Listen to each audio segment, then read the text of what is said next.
Hi everybody, it's Dandruff with your news Cartridge for Friday, July 6th, 2018. Welcome to Friday everyone, and normally this is where I do my weekly Steam code giveaway, but because there's only been 2 episodes this week, I thought I would just remind everyone that it's still going, and next week I'll be giving away forts. If you want to win, be sure to leave a comment on today's or next week's videos, and I just pick one that I like overall. As usual, if you want to learn more about today's episode, timestamps along with reference links are in the description below. It appears there was a leak in the pipes before it hit the valve, and some steamy info got out. No, don't get excited. The video of Gaben having sex on top of a pile of his money hasn't been released yet. Instead, we are handed player counts for games on Steam, but with a little bit of math involved. The percentage of players who achieved achievements in certain games got out, down to the 16th decimal place. If you're a math nerd and you want to know exactly how they did it, there was a piece done for Medium by Tyler G talking about floating points and all that jazz from high school algebra. You know, the kind of stuff that I dream about with math problems, dancing around with polygons, and the next thing you know, you're defending the point from the red team who's trying to take it. Anyway, where was I?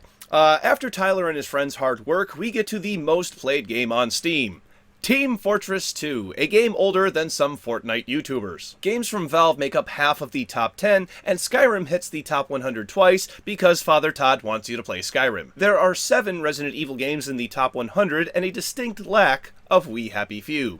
I promise Whiskers wrote this one, not me, Sam. Keep in mind that if a game does not have achievements, the player count could not be obtained. It's also worth noting that these numbers are frozen in time because Valve has become aware of this method and have taken to rounding up their numbers, which makes it very difficult for computers to calculate. For instance, Valve could be rounding the number 32 up to 40, and how could a computer tell the difference between 32 rounded up to 40 and a sum of values that equals 40? 40 equals 40. I know that sounds like something elementary, but remember, computers don't process information the same way that people do. For now, though, these numbers are current and worth going over, and if anything of other significance were to arise, I'll be sure to bring it to you here on News Cartridge. On to release announcements. Holy Potatoes, a weapon shop, is coming to PS4 and Nintendo Switch next week on Thursday, July 12th. Speaking of Nintendo, Splatoon 2, a game I just bought today, is getting new Amiibo for Pearl and Morena. Those are also coming next week on Friday, July 13th. Oh no, Friday the 13th. In update news, we have Pokemon Go celebrating their 2nd birthday by unleashing a Pikachu with a new hat. Wait, don't be fooled. She's just a regular Malibu Stacey with a stupid cheap hat. She still embodies all the awful stereotypes she did before. But she's got a new hat.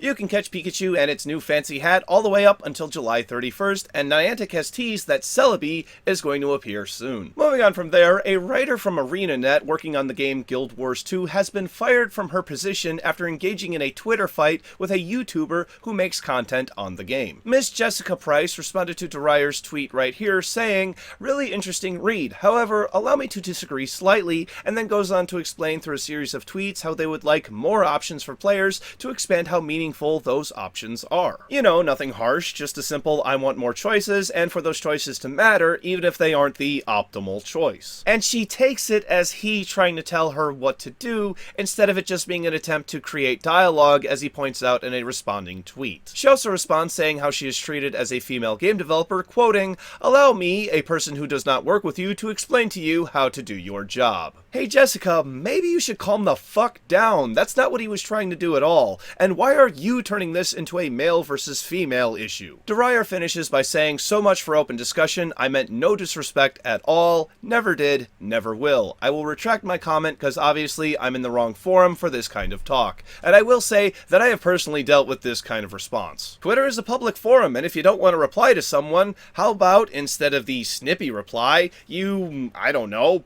don't reply to them. I just think that I would find a better way to spend my 4th of July holiday, and instead of blowing up Twitter, I'd blow up some fireworks. At least that way, it wouldn't cost me my job." Let's move on to this dumbassness coming to us very expectingly so from Ubisoft. We are talking about For Honor, but first, I want to step back a little bit and remind everyone that Ubisoft has been overloading cosmetics for their online multiplayer games like For Honor and Rainbow Six Siege. Yesterday, they announced the harebrained idea of retiring old cosmetics and then bringing them back back on a rotation. Meaning, if you don't already have them, it entices you to play a bunch while they're available, or outright buy them because you won't know when they'll be for sale again. Yeah, I hope you see a fucking problem with this scheme. Today, Ubisoft walked back on their plan, saying they apologized for how they communicated the potential changes and believe there may have been some miscommunication and re-explained the policy. Really, all they did was specify that it's items older than 9 months, and those items will have a discount when they're on rotation.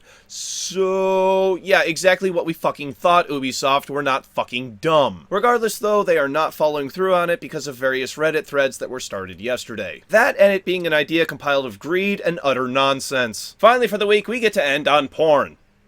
No, not me. I don't want to give anyone nightmares. Super Mario Odyssey is what we're talking about today, specifically Luigi's Balloon World minigame, which was just added earlier this year. Players can place a balloon wherever they like in the world, and other players can go find it. These balloons have the player's avatar on them, and normally this wouldn't be a problem because avatars are selected from a predetermined list, but hackers are using a piece of Switch development software called Dev Menu to create their own custom avatars. So clearly this is intentional. This isn't something that anyone with a Switch can do because you have to install custom firmware onto it first, and then you can install the dev tool. Currently, this is only affecting Super Mario Odyssey because no other game uses player profiles in this way. Polygon has asked Nintendo for a comment, and they have not replied, and this is one of those times you cannot give me shit for using Polygon as a reference. They actually did their homework this time, and it's a pretty good article. And if you don't mind me offering my personal advice, and this is advice I'm going to follow myself because my daughter plays Super Mario Odyssey, just turn off the online functionality while they play. It doesn't really need it anyway, and it's just temporary until Nintendo figures out a solution. Once again, it's time for Monday's game releases, because I'm off for the next few days because I'm going to be looking for naughty balloons in Super Mario Odyssey. Don't judge me. For PC, Golf Galore and Panic Room 2, Hide and Seek. For Nintendo Switch, Pato Box and Another World. Thank you very much, everybody. This has been News Cartridge. I am Dandruff. I will see you on Monday. And what do runners eat before a race? Fast food. That gives a new meaning to In-N-Out Burger. Click up here to watch the bonus episode for today's show. Click down here to watch yesterday's episode, which was about France saying loot boxes are not gambling under the current definition of their laws, though they're looking to change that. And click over here to subscribe to my wonderful, wonderful channel. Thank you. See you on Monday. Go play some games.